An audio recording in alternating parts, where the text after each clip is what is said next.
Force ಅದ. Torque ಅಂತ ಅನ್ನೋದೇನಪ್ಪ ಅಂದ್ರೆ ಫೋರ್ಸ್. ಅದು ಯಾವ ತರ ಇರುತ್ತೆ, ಬೇರೆ ಬೇರೆ ಟೈಪ್ ಇರ್ತಾವ ನಿಮ್ಗೆ ಮೀಟರ್ಗಳು, ಒಂದೇ ತರ ಇರ್ಬೇಕು ಏನಂಗಿಲ್ಲ. ಫಾರ್ ಎಕ್ಸಾಂಪಲ್ ನಿಮ್ಗೆ ಟಾರ್ಕ್ ಇರ್ತದೆ ಈ ತರ,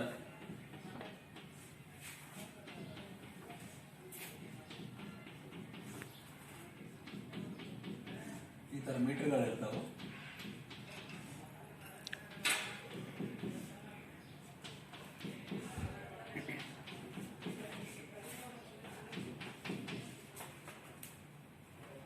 Zero, 1, 2, 3, 4, 5, 6, 7, 8. This is a meter. Volt meter ಇರಬಹುದು, ಅಮ್ಮೀಟರ್ ಇರಬಹುದು. ಇಟ್ ಇಸ್ ಅ ಸ್ಕೇಲ್ ಅಂತ ಹೇಳ್ತಾನೆ. ಅದನ್ನ ಇಲ್ಲಿ ಬರ್ದಾನ, ಅವನ ಏನಂತ ಬರ್ದಾನ, ಡಿಫ್ಲೆಕ್ಟಿಂಗ್ ಅಂದ್ರೆ ಮೂವ್ಮೆಂಟ್ ಆಗಿರ್ತದೆ. ಟಾರ್ಕ್ ಯಾವ ತರ ಫೋರ್ಸ್, ಟಾರ್ಕ್ ಮೀನ್ಸ್ ಫೋರ್ಸ್, ಅದು ಹೆಂಗ್ ಪ್ರೊಡ್ಯೂಸ್ ಆಗಿರ್ತೈತಿ. ಅಂಡ್ ಗ್ರೇಡೇಷನ್ ಆಫ್ ಸ್ಕೇಲ್, ಸ್ಕೇಲ್ಗಳು ಬೇರೆ ಬೇರೆ ಇರ್ತಾವ. ಫಾರ್ ಎಕ್ಸಾಂಪಲ್ 5 ಆಂಪ್ಸ್ ಮೀಟರ್ ಇರುತ್ತೆ ಅಂತ ತಿಳ್ಕೊಡ್ರಿ. ಫಾರ್ ಎಕ್ಸಾಂಪಲ್ 1 ಆಂಪ್ಸ್ ಮೀಟರ್ ಇರುತ್ತೆ, ಅಲ್ಲಿ ಗ್ರೇಡೇಷನ್ ಆಫ್ ಸ್ಕೇಲ್ಗಳು ಬೇರೆ ಇರ್ತಾವ. 1 ಆಂಪ್ಸ್ ಇರ್ತದೆ ಅಂದ್ರೆ ಏನಂದ್ರ ಇಲ್ಲಿಂದ ಇಲ್ಲಿ ಕೂಡಿದ್ರೆ ಒಂದೇ ಆಂಪ್ಸ್ ಇರ್ತದೆ.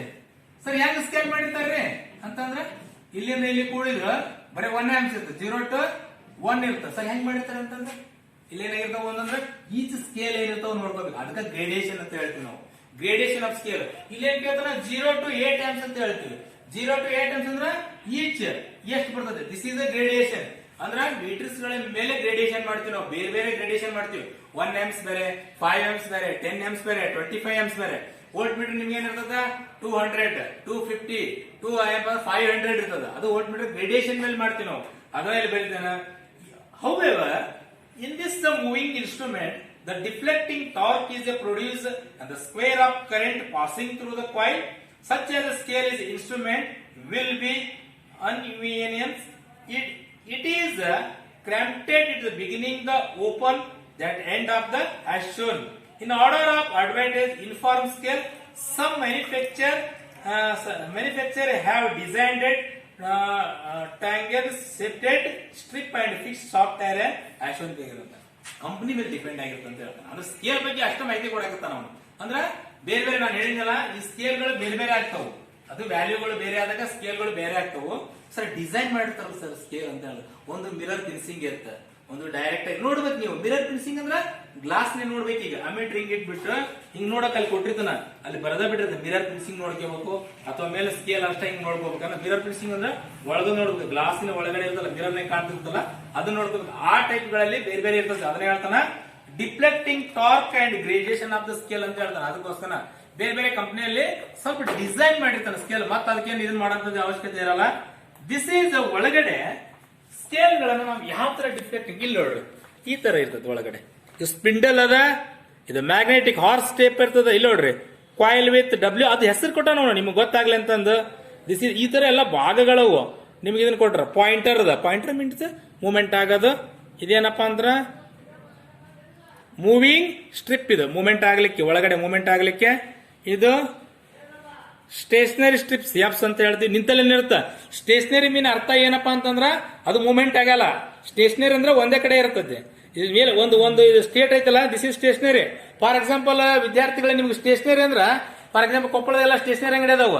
ನೀವೇನ್ರ ಸ್ಟೇಷನರಿ ತಗೊಳಕ್ ಹೋಗ್ತಿರಲ್ಲ, ಅಂಗಡಿ ಏನ್ರ ಅಡ್ಡಾಡ್ತಾವನಪ್ಪ, ಅಂಗಡಿಯಾಗ ನೀವ್ ಅಡ್ಡಾಡ್ತೀರಿ, ಅಂಗಡಿ ಏನ್ರ ಅಡ್ಡಾಡತ್ತಾ, ಅಂಗಡಿಯಾಗ ಏನ್ ಸಾಮಾನು ತಗೊಂತಿರಲ್ಲ, this is a moving strips. ಅಂಗಡಿ ಏನ್ ಇದ್ದಲ್ಲೇ ಇರ್ತಲ್ಲ, ದಿಸ್ ಇಸ್ ಅ ಸ್ಟ್ರಿಪ್ಸ್. ಅದ ಸ್ಟೇಷನರಿ ಸ್ಟ್ರಿಪ್ಸ್ ಅಂದ್ರೆ ಒಂದೇ ಕಡೆ ಇರ್ತದ. ಅದಕ್ಕ ಮೂವಿಂಗ್ ಬೇರೆ, ಮೂವ್ಮೆಂಟಿಂಗ್ ಆಗೋದು ಬೇರೆ. ಇದು ಕಾಯಿಲ್ ನಾನು ನಿಮ್ಗೆ ಹೇಳಿದ್ನಲ್ಲ, ಸಾಫ್ಟ್ ಐರನ್ ಪೀಸ್ ಗೆ ಇದು ಹಾರ್ಸ್ ಟೈಪ್ ಮ್ಯಾಗ್ನೆಟ್ ಅದ.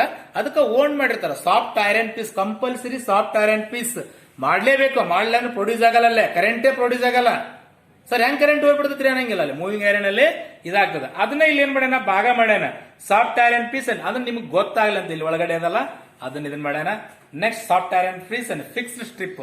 ಒಂದು ಫಿಕ್ಸ್ ಇರ್ತದ, ಒಂದು ಮೂವಿಂಗ್ ಇರ್ತದ. ಒಂದು ಫಿಕ್ಸ್, ಒಂದು ಮೂವ್ಮೆಂಟ್ ಆಗುತ್ತೆ. ನೆನ್ಪಿಟ್ಕೊಂಡ್ಬಿಡ್ರಿ, ಸ್ಟೇಷನರಿ ಮೀನ್ಸ್ ಸ್ಪಿಂಡಲ್ ಫಿಕ್ಸ್ ಇರ್ತದ, ಮೂವಿಂಗ್ ಅಂದ್ರೆ ಮೂವ್ಮೆಂಟ್ ಆಗುತ್ತೆ. This is the main important. The fixed iron is consist of torque shafted. Soft iron sheet is bent into the cylindrical bar. ಅದರ ಕೊಟ್ಟರು ಅಲ್ಲೇನಪ್ಪ ಅಂದ್ರ ಬೆಂಡ್ ಆಗಿರ್ತದ ಒಂದು ಸಾಫ್ಟ್ ಐರನ್ ಪೀಸ್.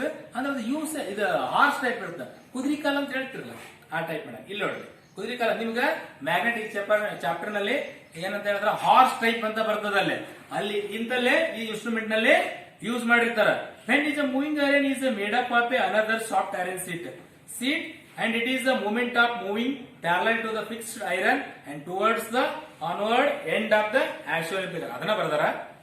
ಎಲ್ಲ ಬಿಡ್ರಿ, ನಿಮ್ಗೆ ಈಸಿ ಮೆಥಡ್ ಅಂತಂದ್ರ ಯಾವುದೇ ಇನ್ಸ್ಟ್ರೂಮೆಂಟ್ ತಗೊಳ್ರಿ, ವೋಲ್ಟ್ ಮೀಟರ್ ತಗೊಳ್ರಿ, ಅಮೀಟರ್ ತಗೊಳ್ರಿ, ಅಲ್ಲೇನಾಗಿರ್ತಂದ್ರ ವ್ಯಾಟ್ ಮೀಟರ್ ತಗೊಳ್ರಿ, ಏನೇ ಇರ್ಲಿ, ನಿಮ್ಗೆ ಏನಾಯ್ತಂದ್ರ ಫಸ್ಟ್ ಅರ್ಥ ಮಾಡ್ಕೊಂಡ್ಬಿಡ್ರಿ. ಒಂದು ಸ್ಪಿಂಡಲ್ ಇರುತ್ತ, ಅದಕ್ಕೆ ಸ್ಪ್ರಿಂಗ್ ಹಾಕಿರ್ತಾರ, ಬೇರಿಂಗ್ ಇರುತ್ತ, ಜಾವಲ್ ಇರ್ತದ, ಅಡ್ಜಸ್ಟ್ಮೆಂಟ್ ಸ್ಕ್ರೂ ಇರ್ತದ, ಸ್ಕೇಲ್ ಇರ್ತದ. Scale means gradation. ನಿಮ್ಗೆ ಹೆಂಗ್ ಗ್ರೇಡಿಯೇಷನ್ ಬೇಕು? 0.5 ಆಮ್ಸ್ ಇಂದ್ರೆ 1 ಆಮ್ಸ್ ಇರುತ್ತೆ, 1 ಆಮ್ಸ್ ಇಂದ ಇರುತ್ತೆ, 5 ಆಮ್ಸ್ ಇಂದ ಇರುತ್ತೆ, ಅರ್ಧ ಆಮ್ಸ್ ಇಂದ ಇರುತ್ತೆ, ಮಿಲಿ ಆಮ್ಸ್ ಇಂದ ಇರುತ್ತೆ. ಬೇರೆ ಬೇರೆ ಅದ್ರ ಮೇಲೆ ಗ್ರೇಡಿಯೇಷನ್ ಮಾಡಿರ್ತಾರೆ ಸ್ಕೇಲ್. ಅದ್ರ ಬಗ್ಗೆ ನೀವು ವರಿ ಮಾಡ್ಕೊಡ್ರಿ, ಓದ್ಕೊಡ್ರಿ. ಅದು ಮೂವಿಂಗ್ ಐರನ್ ಐತೆ, ಮೂವಿಂಗ್ ಕಾಯಿಲ್ ಐತೆ ನೋಡ್ಕೋಬೇಕು. ಎಷ್ಟು ವೋಲ್ಟೇಜ್ ಫಸ್ಟ್ನೇ ಕೇಳಿ ನಿಮ್ಗೆ ಎಷ್ಟು ವೋಲ್ಟೇಜ್ ಐತೆ ಅಂತ ನೋಡ್ಕೋಬೇಕು. ಅದು ಯೂಸ್ ಮಾಡ್ಕೋಬೇಕು, ಹಾರಿಜೆಂಟಲ್ ಇಡಬೇಕು, ವರ್ಟಿಕಲ್ ಇಡಬೇಕು ಅಂತ ನೋಡ್ಕೋಬೇಕು. ಅವೆಲ್ಲ ಮೀಟರ್ ಗಳನ್ನ ನೀವು ಓದ್ಕೋಬೇಕು. ಒಳಗಡೆ ಇರ್ತಕ್ಕಂಥದ್ದು ಇಷ್ಟೇ, ಒಂದು ಮ್ಯಾಗ್ನೆಟಿಕ್ ಪೀಸ್ ಇರ್ತದ, ಅದಕ್ಕೇನ್ ಮಾಡಿರ್ತಾರ, ಫೈನ್ ತಿನ್ ಆಫ್ ವೈರ್ ಏನ್ ಮಾಡಿರ್ತಾರ, ಓಂಡ್ ಮಾಡಿರ್ತಾರ. ಅದ್ರಾಗ ಓಂಡ್ ಮಾಡಿರ್ತಾರ. ಅದು ವಿದ್ಯುತ್ ಶಕ್ತಿ ಕೊಟ್ಟಾಗ, ಸಪ್ಲೈ ಕೊಟ್ಟಾಗ ಅಲ್ಲಿ ಮ್ಯಾಗ್ನೆಟಿಕ್ ಫೀಲ್ಡ್ ಗಳು ಪ್ರೊಡ್ಯೂಸ್ ಆಗ್ತಾವು.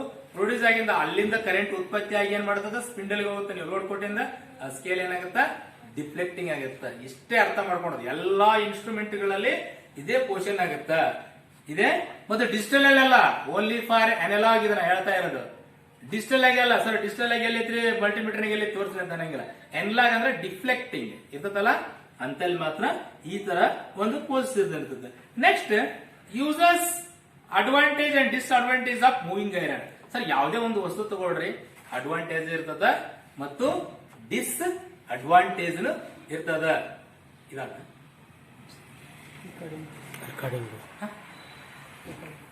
ಓಕೆ, ನನ್ಗೆ ಗೊತ್ತಿಲ್ಲ, ಓಕೆ ಮಾಡಿ, ನನಗೆ ಗೊತ್ತಿಲ್ಲ, ನಿಮ್ಗೆ ಗೊತ್ತದ. ಇಲ್ಲಿ ಕೇಳಿ, they are use voltmeter and ammeter. Sir ಎಲ್ಲಿ ಯೂಸ್ ಮಾಡ್ತೀರಿ ಅಂತಂದ್ರ, moving iron instrument they are used on a voltmeter and ammeter. Next advantage ಏನ್ ಸರ್, ಈ ಮೀಟರ್ ಲಿಂದ ನಾವು ಅಡ್ವಾಂಟೇಜ್ ಏನಂತಂದ್ರ, they can be used both AC and DC and they are hence called as an unpolarised instrument ಅಂತ ಹೇಳ್ತೀವಿ. They are first ಅರ್ಥ ಮಾಡ್ಕೊಂಡ್ಬಿಡ್ರಿ. ನೀವು ಎಲ್ಲೋ ಇಂಟರ್ವ್ಯೂಗೆ ಹೋದ್ರೆ 100% ಕೇಳ್ತಾರ, ಮೂವಿಂಗ್ ಐರನ್ ಇನ್ಸ್ಟ್ರೂಮೆಂಟ್ ಎಲ್ಲಿ ಯೂಸ್ ಮಾಡ್ತೀರಿ ಅಂದ್ರೆ ಎಕ್ಸಾಮ್ ಬರ್ತದೆ, ಅಲ್ಲಿ ಕೇಳ್ತಾರ.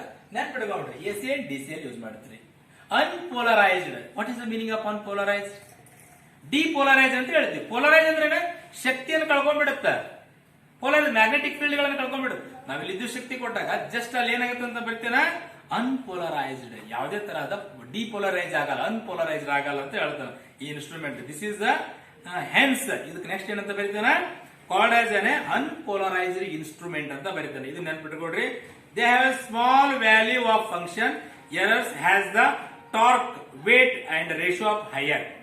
Sir small value, small value ಅಂದ್ರೆ ವ್ಯಾಲ್ಯೂ ಕಡಿಮೆ ಇರ್ತದೆ. ಏನ್ ದೊಡ್ಡದು ಒಂದು 100 ಆಮ್ಸ್ ಎಳೆಯಂಗಿಲ್ಲ. ಇಲ್ಲಿ ನಾವು ಲಾಸ್ಟ್ ಎಷ್ಟು ಎಳೆಯಬಹುದು, 0 ಅಂದ್ರೆ 25, 10 ಆಮ್ಸ್ ವರೆಗೆ ಇರಬಹುದು, 25 ಆಮ್ಸ್ ಇರಬಹುದು. ಲಾಸ್ಟ್ ಆಲ್ಮೋಸ್ಟ್ ಅಲ್ಲಿ ಏನಿರ್ತದೆ 25 ಆಮ್ಸ್ ಇರ್ತದೆ. ಲಾಸ್ಟ್ ನಾವು ಜಾಸ್ತಿ ಯೂಸ್ ಮಾಡೋದು ಪ್ರಾಕ್ಟಿಕಲ್ 10 ಆಮ್ಸ್ ಒಳಗೆ ಯೂಸ್ ಮಾಡ್ತೀವಿ ನಾವು. ಯಾವುದೇ ಒಂದು ಅಮೀಟರ್ ಇರ್ಬೋದು, ವೋಲ್ಟ್ ಮೀಟರ್ ಅಂದ್ರೆ ಇದನ್ನ 500 ವೋಲ್ಟ್ ಮೀಟರ್ ಇರ್ತದೆ. 500 0 to 500 ಇರ್ತದೆ. ಅಥವಾ ಇಲ್ಲಿಕಂದ್ರ ಸಿಂಗಲ್ ಪೇಸ್ ಅಂದ್ರೆ 0 to 300 ಇರ್ತದೆ. ವೋಲ್ಟ್ ಮೀಟರ್ ನೋಡ್ಕೋಬಹುದು ನೀವು. ಇಲ್ಲಿಕಂದ್ರ 3 ಪೇಸ್ ಬೇಕಂದ್ರೆ 0 to 500 ಅನ್ನ ನಾವು ಯೂಸ್ ಮಾಡ್ಕೋಬಹುದು. They are less cost and when compare to the moving coil instrument. Moving coil instrument ಇದು ಕಡಿಮೆ ಆಗುತ್ತೆ. ಇದು ಸ್ವಲ್ಪ ರೇಟ್ ಕಡಿಮೆ ಆಗುತ್ತೆ. They are robust owing with simple construction ಮಾಡಿರ್ತಾನೆ ಇದ್ರೊಳಗ. Next, they have satisfactory accuracy level with the limit both precision and industrial grades ಅಂತ ಹೇಳ್ತಾರೆ. ಅದಕ್ಕೇನ್ ಕೊಟ್ಟಿರ್ತಾನೆ ಅಂತಂದ್ರೆ, they have the satisfaction accuracy level ಗಳು ಇರ್ತಾವು. ಏನಪ್ಪಾ ಅಂದ್ರೆ ರೀಡಿಂಗ್ ವಿತ್ ದ ಲಿಮಿಟ್ ಅಂದ್ರೆ ಲಿಮಿಟ್ ಅಂದ್ರೆ 0 to 1 ಆಮ್ಸ್ ಇರ್ಬೋದು, 0 to 5 ಆಮ್ಸ್ ಇರ್ಬೋದು. ಅದಕ್ಕೆ ಜಾಸ್ತಿ ಲಿಮಿಟ್. ಅದು ಏನು ಸ್ಕೇಲ್ ಗ್ರೇಡಿಯೇಷನ್ ಮಾಡಿರ್ತಾನಲ್ಲ, ಆ ಲಿಮಿಟ್ ನಲ್ಲಿ ಚೆನ್ನಾಗಿ ಇದನ್ನ ಮಾಡಿರ್ತಾನ. ಬೌತ್ ಪ್ರಿಸಿಷನ್ ಅಂಡ್ ಇಂಡಸ್ಟ್ರಿಯಲ್ ಗ್ರೇಡಿಯೇಷನ್, ಇದಕ್ಕೂ ಕೂಡ ಇಂಡಸ್ಟ್ರಿಯಲ್ ಗ್ರೇಡಿಯೇಷನ್ ಕೊಟ್ಟಿರ್ತಾರ. ದೇ ಹ್ಯಾವ್ ಸ್ಕೇಲ್ ಕನ್ವರ್ಷನ್ 240 ಅಂತ ಕೊಟ್ಟಾನ. ಕನ್ವರ್ಷನ್ 240 ಡಿಗ್ರಿ ಅಂತ ಕೊಟ್ಟ. ಅದು ಏನಿತ್ತು, ಮೂವಿಂಗ್ ಐರನ್ ಇತ್ತಲ್ಲ, ಮೂವಿಂಗ್ ಐರನ್ 240 ಇತ್ತು, ಮೂವಿಂಗ್ ಕಾಯಿಲ್ 270 ಇತ್ತು. ನೆನಪು ನೋಡ್ಕೊಂಡಿರ್ಬೇಕು. ನಿನ್ನ ಹೇಳಿ ನಾನು 270 ಡಿಗ್ರಿ ಅಂತ. 270 ಡಿಗ್ರಿ, ಇದು 240 ಡಿಗ್ರಿ ಒಳಗ ಇದನ್ನ ಮಾಡಿರ್ತಾರ. ಏನಂದ್ರ ದೇ ಹ್ಯಾವ್ ಸ್ಕೇಲ್ ಈಸ್ ಕನ್ವರ್ಸಿಂಗ್ 240 ಅಂದ್ರೆ ಆ ಡಿಗ್ರಿ ಒಳಗೆ ನಾವು ನೋಡಬಹುದು ಅಂತ ಹೇಳ್ತಾನೆ. ಅದು 270 ಅದ, ಇದು 240 ಅದ. ನೀವು ಫಾರ್ ಎಕ್ಸಾಂಪಲ್ ಟ್ರಿಗ್ನೋಮೆಟ್ರಿ ಹೇಳಿರ್ತಾರಲ್ಲ ನಿಮ್ಗೆ 0 to 90, 90 to 180, 180 to 240, 270 ಅಂತ ಈ ತರ ಹೇಳಿದಲ್ಲ, ಆ ಡಿಗ್ರಿ ಒಳಗೆ ಏನ್ ಮಾಡಿರ್ತಾರ ಅಂದ್ರ ಸ್ಕೇಲ್ ಅನ್ನ ಸ್ಪೆಸಿಫೈ ಮಾಡಿರ್ತಾರ. This is the advantage of the moving iron instrument. ಒಂದೇ ನಿಮಗೆ ನೆನ್ಪಿಟ್ಕೊಳ್ಳೋದು, this is used on AC and DC supply moving iron instrument. Next, disadvantage of moving iron instrument. They have the error due to the hysteresis frequency changes wave-from and stereo magnetic field ಅಂತ ಹೇಳ್ತಾರೆ. ಅಲ್ಲಿ ನಾವೇನ್ ಹೇಳಿದ್ವಿ, no hysteresis loss ಅಂತ ಹೇಳಿದ್ವಿ ಇದರಲ್ಲಿ moving coil ಅಲ್ಲಿ. ಇಲ್ಲಿ ಏನಂತ ಹೇಳ್ತಾನೆ ಅಂದ್ರೆ they have error. Sir error ಆಗಿತ್ತು ಅಂತ ತಿಳ್ಕೊ, ಫಾರ್ ಎಕ್ಸಾಂಪಲ್ ಎರರ್ ಆಗಿತ್ತು ಅಂತ ತಿಳ್ಕೊ, they have error due to. ಏನ್ ಎರರ್ ಆಗಿದೆ ಸರ್? ಫಾರ್ ಎಕ್ಸಾಂಪಲ್ ನಿಮ್ಗೆ ಒಂದು ಯಾವ್ದೋ ಒಂದು ಮೀಟರ್ ತಗೊಳ್ರಿ ಸರ್, ಯಾವ್ದೋ ಒಂದು ಪ್ರಾಕ್ಟಿಕಲ್ ಮಾಡಿಸಿ ತಗೊಳ್ಬಿಡ್ತಾರ ಹುಡುಗರ ಕಡೆ, ಅಲ್ಲಿ ಮ್ಯಾಲೆ ಅಡ್ಜಸ್ಟ್ಮೆಂಟ್ ಹಿಂಗ್ ಇರ್ತದ, ಎರರ್ ಆಗಿರ್ತದೆ ಮೀಟರ್. ಏನಾಗಿರ್ತದೆ, ತಿರುಗಿಬಿಟ್ಟಿರ್ತಾನ ಅವ್ನು, ಜೀರೋ ಅಡ್ಜಸ್ಟಿಂಗ್ ಇರಂಗಿಲ್ಲ ಅಲ್ಲಿ. ನೀವೇನ್ ಮಾಡುತ್ತೆ, ಎರರ್ ಆಗಿರ್ತೈತಿ. ಎರರ್ ಆದಾಗ ನೀವೇನ್ ಮಾಡ್ಕೋ, ಅಡ್ಜಸ್ಟ್ ಮಾಡ್ಕೋಬೇಕು. ಹಂಗೆ ನೀವು ರೀಡಿಂಗ್ ಕೊಟ್ಬಿಟ್ರೆ ಅಂದ್ರೆ ಅದು ಎರರ್ ಆಗಿರ್ತದೆ, ನಾವು ಅಡ್ಜಸ್ಟ್ ಮಾಡಬಹುದು. ಈ ಮೀಟರ್ ಎಲ್ಲಾ ಮೀಟರ್ ನಲ್ಲಿ ಇರ್ತದೆ ಅಡ್ಜಸ್ಟಿಂಗ್ ಸ್ಕ್ರೂ ಅಂತ ಇರ್ತಾವಲ್ಲೇ, ಅದನ್ನ ನೀವು ನೋಡ್ಕೋಬೇಕು. And hysteresis the frequency changes wave from and stray magnetic field ಅಂತ ಹೇಳ್ತಾನೆ. ಸರ್ ಫ್ರೀಕ್ವೆನ್ಸಿ ಚೇಂಜಸ್ ಅಂತ ಹೇಳ್ತಾನೆ ಅಂತಂದ್ರ, frequency changes means frequency meter ನಲ್ಲಿ ನಾವು ಚೇಂಜಸ್ ಮಾಡ್ಕೋಬಹುದು. ಅಮೀಟರ್ ಅಂಡ್ ವಾಟ್ ಮೀಟರ್ ನಲ್ಲಿ ಫ್ರೀಕ್ವೆನ್ಸಿ ಇರಲ್ಲ, ನೆನ್ಪಿಟ್ಕೊಳ್ರಿ. Frequency means the number of cycles in per second is called as an frequency. ಅಲ್ಲಿ ಎಸಿ ಸರ್ಕ್ಯೂಟ್ ಅಲ್ಲಿ ನೋಡಿದ್ವಿ, ಅಲ್ಲಿ ಫ್ರೀಕ್ವೆನ್ಸಿ ಚೇಂಜಸ್ ಅಂದ್ರೆ ಸರ್ ಇಲ್ಲಿ ಫ್ರೀಕ್ವೆನ್ಸಿ ಇರಂಗಿಲ್ಲ, ಅಲ್ಲೇ ಫ್ರೀಕ್ವೆನ್ಸಿ ಮೀಟರ್ ಅಂತ ಇರ್ತದ, ಅಲ್ಲಿ ಫ್ರೀಕ್ವೆನ್ಸಿ ಮೀಟರ್ ನಲ್ಲಿ ನಾವು ನೋಡ್ಕೋಬಹುದು ಅಂತ ಹೇಳ್ತೀವಿ. They have next, they have a no uniform scale commonly. They have no uniform scale in commonly. However, the special manufacturing designed the utilized get more than less uniform scale ಅಂತ ಹೇಳ್ತಾರೆ. More than less ಅಂದ್ರೆ uniform scale ಗಳು ಇರಲ್ಲ, manufacture ಮೇಲೆ depend ಆಗಿರ್ತದೆ. ಎಲ್ಲ uniform scale ಗಳೇ ಇರ್ತಾವೆ, ಎಲ್ಲೇ ಒಂದು ಡಿಪೆಂಡ್ ಅಪಾನ್ ಕಂಪನಿ ಮೇಲೆ ಮಿಸ್ ಆಗಿರ್ತವೆ ಯೂನಿಫಾರ್ಮ್ ಸ್ಕೇಲ್ ಗಳು ಅಂತ ಹೇಳ್ತಾರೆ. ಇದ್ರ ಏನ್ ನಿಮ್ಗೆ ಇಂಪಾರ್ಟೆಂಟ್ ಅಲ್ಲ, ಓನ್ಲಿ ಫಾರ್ ಒಂದೇ ಒಂದು ಕ್ವಶನ್ ಬರುತ್ತೆ ಮೂವಿಂಗ್ ಐರನ್ ಅಲ್ಲಿ. Moving iron is instrument as used in AC and DC. ಇದು ಒಂದ್ ನೆನ್ಪಿಡ್ರಿ. ಕನ್ಸ್ಟ್ರಕ್ಷನ್ ವರ್ಕಿಂಗ್ ಪ್ರಿನ್ಸಿಪಲ್ ಅಂತಂದ್ರ ನಿಮ್ಗೆ ಏನೇನ್ ಕೇಳ್ತಾನಂತಂದ್ರ ವರ್ಕ್ ಅದು ನೀವು ನೆನ್ಪಿಡ್ತಕ್ಕಂಥ ಒಂದು ಅಟ್ರಾಕ್ಷನ್ ಟೈಪ್, ಇನ್ನೊಂದು ರಿಪಲ್ಷನ್ ಟೈಪ್. ರಿಪಲ್ಷನ್ ಅಂದ್ರೆ ಸಜಾತಿ ಮತ್ತು ವಿಜಾತಿ ಪದಗಳು ಮ್ಯಾಗ್ನೆಟ್ ನಲ್ಲಿ ಬರ್ತಾವೋ, ಅದನ್ನ ನೆನ್ಪಿಟ್ಕೊಂಡ್ಬಿಡ್ರಿ. ನೀವು ನೆನ್ಪಿಟ್ಕೊಳ್ಳೋದು only one question for AC and DC. ಎಷ್ಟು ನಿಮಿಷ? 12-18 ಹಂಗಲ್ಲ, ಎಷ್ಟು ನಿಮಿಷ? ಒಂದು ಅರ್ಧ ತಾಸು ಆಗಿರ್ಬೇಕು, ಒಂದು ಅರ್ಧ ಗಂಟೆ ಮೇಲೆ ಆಗೈತೆ. ಆಯ್ತಲ್ಲ. ನೆಕ್ಸ್ಟ್ ಅದು ಇದನ್ನ ಮಾಡಿ ಹುಡುಗರಿಗೆ ಏನು ಕ್ವಶನ್ ಇರುತ್ತೆ, ಯಾರಿಗಾರ ಡೌಟ್ಸ್ ಇದ್ದು ಕೇಳ್ಬೋದು. ಈ ಚಾಪ್ಟರ್ ಸ್ಪೀಕರ್ ಆನ್ ಮಾಡಂತ ಸ್ಪೀಕರ್ ಆನ್ ಮಾಡಿ, ಯಾರಿಗಾರ ಡೌಟ್ಸ್ ಇದ್ರೆ ಕೇಳ್ಬೋದು. ವಿಡಿಯೋ ಸ್ಟಾಪ್ ಮಾಡಲಿ ಅದನ್ನ.